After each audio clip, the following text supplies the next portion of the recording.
Assalamualaikum, nama saya Tasman. Panggilan sehari-hari Tama aja. Dari mulai penggali kubur dari tahun 1985. Pertama ke Tanah Kusir ini, waktu itu di sini kan ada abang saya yang namanya Miharja ya. Waktu itu dia sebelum saya dia dulu di sini.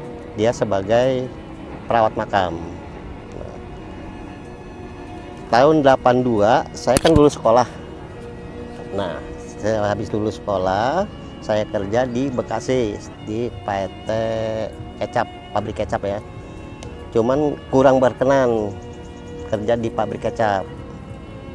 Nah, diajaklah kemari ke TPU Tanah Kusir sama abang saya Miharja itu.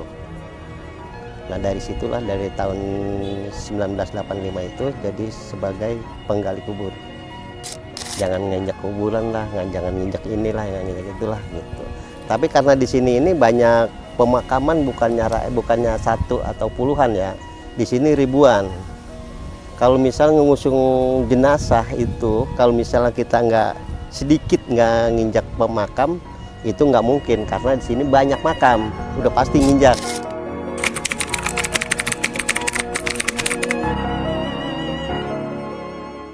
Nama saya Safira Sinderselia atau biasanya kalau di sekolah dipanggilnya Bu Fira. Profesi tukang gali kubur ini tidak terdaftar secara resmi di pemerintahan. Mengapa? Karena tukang gali kubur itu hanya sekedar pekerjaan serabutan. Nah, berbeda dengan kalau kita melihat di makam itu ada yang bertugas membersihkan tanaman, yang suka menggunakan baju berwarna orange.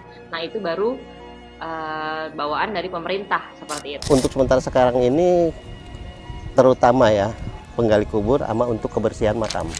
Bersih-bersih makam istilahnya gini ya, ini saya kan di makam ini taman ruang lingkup hijau ya kan. Semua dari pemakaman dari ujung depan, dari depan sampai ujung belakang itu untuk kebersihannya itu ya saya ngebersihin itu rumput yang tinggi ya kan, itu kita yang babat, kita yang bersihin. Terkecuali kalau misalnya yang dirawat atau itu intern antara keluarga sama yang perawat. Kalau untuk membicarakan gaji dengan kelayakan hidupnya, tentu bisa kita hitung sendiri berapa pendapatan untuk penggali kubur dan bagaimana ekonomi Indonesia saat ini. Sekarang kan sembako sedang naik seperti itu. Otomatis pendapatan dia hari ini, karena kan tukang gali kubur itu mendapatkan pendapatan hanya jika ada yang meninggal. Walaupun memang ada yang meninggal setiap harinya, tetapi kan tidak semua dimakamkan di TPU tersebut seperti itu. Jadi ya pendapatannya tentatif, tidak tentu. Harus ada kesadaran dari orang itu masing-masing. Untuk apa? Untuk mencari tambahan rezekinya di tempat lain seperti itu. Karena kalau yang kita andalkan dari satu pekerjaan saja, apalagi tukang gali kubur, Ibu yakin apalagi kalau orang tersebut sudah berkeluarga, tidak akan cukup untuk memenuhi kebutuhan hidupnya. Ya itu relatif sih kalau itu. Soalnya kita kalau masalah kayak gitu nggak menargetkan masalah keuangan. Itu ketergantungan keluarga. Alhamdulillah kalau misalnya keluarga ngasih, kalau enggak ya enggak kita minta. Faktor penyebab ketimpangan sosial atau kesenjangan di masyarakat itu ada banyak faktornya. Cuman Ibu akan menjelaskan ya 3 aja lah ya akan menjawabnya. Yang pertama itu bisa karena tidak meratanya sektor ekonomi, kemudian pendidikan juga yang masih rendah, kemudian satu lagi karena perbedaan status sosial. Mungkin harus ada peran aktif dari pemerintah. Contohnya seperti bantuan sosial, mau itu berbentuk uang ataupun sembako, itu jelas diperlukan oleh masyarakat, khususnya menengah ke bawah ya. Kemudian ada lagi penyediaan pendidikan yang layak, kayak contohnya kan Indonesia itu pernah menerapkan sekolah itu wajib belajar 9 tahun. Nah, itu kan bisa mencegah untuk terjadinya kesenjangan sosial. Kemudian bisa juga pemerintah memberikan bantuan pada bidang koperasi ataupun UMKM. Tidak hanya bantuan, tapi juga Ibu harap bisa disediakan sosialisasi agar mereka semua tidak terjerat dengan ketimpangan tersebut.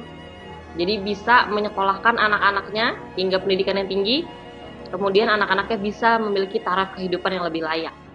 Masalah kayak gitu belum pernah. Tapi kalau misalnya untuk pemakaman ya, kalau pemakaman yang yang ditumpuk, yang makamnya masih bagus atau makamnya yang jelek, itu ya sering mengalami gitu. Di dinding ari ini ya kan, di bawah itu kan ada dinding ari ya. Dinding ari ini kadang-kadang ada yang hitam, ada yang bersih. Yang hitam banyak kita mengalaminya, yang bersih yang bersih banyak juga.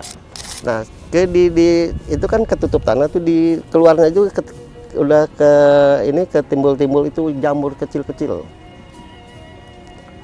Nah, udah gitu kita buka, pas kita buka di dalamnya juga jamur.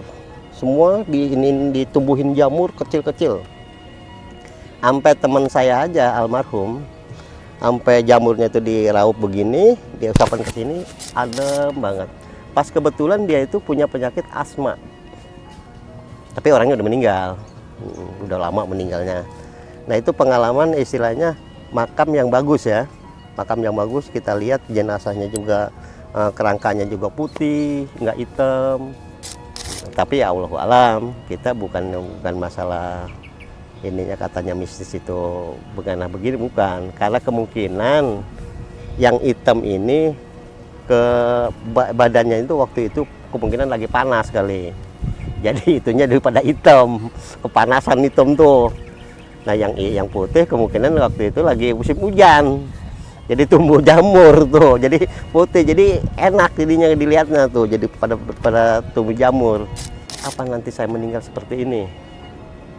Ya Allah alam, kita juga apa ini yang hitam itu dapat siksaan, apa yang putih ini dapat anugerah dari Allah, kita juga gak tahu, cuman hanya Allah yang tahu. Cuman hanya kita mengambil hikmahnya aja. Nah, seperti inilah diri kita ini akan kembali ke pangkuan Gusti Allah ini ya seperti ini. Seperti yang kita tahu, anak muda pasti akan mementingkan gengsi dan pasti juga akan memikirkan salary-nya. Seperti tadi Ibu jadi jelaskan bahwa tukang gali kubur hanya mendapatkan uang jika ada yang menggunakan jasanya. Seperti itu. Dan juga pekerjaan gali kubur itu kan, ya maaf, bukan Ibu mendiskriminasi ya, kotor pekerjaannya, bergelut dengan tanah, belum lagi kalau misalkan hujan dia becek seperti itu. Nah, jadi Ibu yakin anak-anak muda kenapa banyak yang tidak minat gitu ya, karena gengsinya itu dan salary-nya yang kurang. Kemungkinan jenderal ini kan semenjak hidupnya dihormatin, diapa-apain, ambil hikmahnya, pas meninggal diinjak-injak sama tukang gali, ya kan? Diinjak-injak sama tukang gali, iya, diinjak-injak terus. Padahal lagi hidupnya benar-benar dihormatin, ya kan? Lewat aja orang-orang pada nunduk, sama tukang gali kagak. Pas dikubur diinjak-injak sama tukang gali. Kita ngambil hikmahnya, kita hidup ini jangan sombong, karena kesombongan itu nggak bakal membawa barokah buat kita.